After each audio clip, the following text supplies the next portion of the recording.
আজকে পর্যন্ত আমাদের যে তথ্য সেটা হলো 29 জন মারা গেছেন।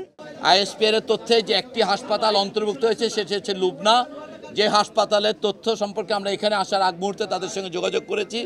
আমরা গতকালকে বাংলাদেশের উপর দিয়ে যে মর্মান্তিক দুর্ঘটনাটা ঘটে গেল তার জন্য শোনা যায় এটা ভাষায় প্রকাশ করার কোনো ক্ষমতা আমার নেই।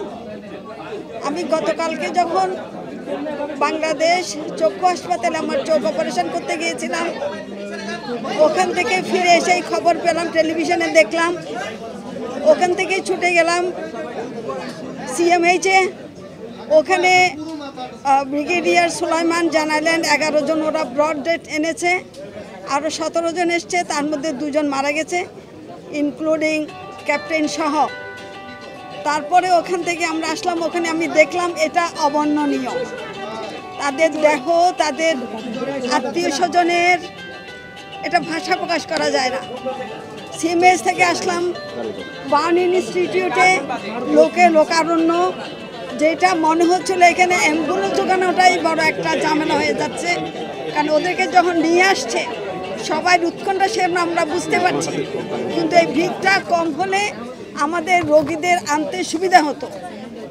তো আজকে পর্যন্ত আমাদের যে তথ্য সেটা হলো 29 জন মারা গেছেন।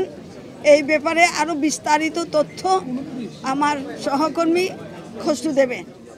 আইএসপিআর এর আমাদের এইখানে আসার আগে আমরা আইএসপিআর এর সঙ্গে কথা বলেছি। আইএসপিআর এর তথ্যে যে একটি হাসপাতাল অন্তর্ভুক্ত হয়েছে সেটা হচ্ছে লুবনা, যে হাসপাতালের তথ্য সম্পর্কে আমরা এখানে আসার আগ মুহূর্তে তাদের সঙ্গে যোগাযোগ করেছি। তাদের ওখানে তাদের হিসেবে তাদের রেজিস্ট্রিতে কোথাও কোনো ডেথ নেই, কিন্তু ওনারা মুখে বলছেন যে সেখানে 2 জন শিশু ব্রড ডেড ছিল, যাদেরকে তাদের অভিভাবকরা নিয়ে এসছেন। ওই 2 জন আসলে ওর পরবর্তীতে কোনো হাসপাতালে আসেননি বিধায় আমাদের কোনো হাসপাতাল ব্যবস্থাপনায় ওই 2 জনের রেকর্ড পাওয়া যাচ্ছে না। আমরা আশা করব আপনাদের মাধ্যমে ওই যারা লুবনা হাসপাতালে যেই 2 জন শিশু মারা গিয়েছেন সেখানে লুবানা, ওইখানকার অভিভাবকদের আমরা অনুরোধ করব যেন ওনারা আমাদেরকে এই নামগুলোকে অন্তত এই তালিকাভুক্ত করার জন্য সাহায্য করেন।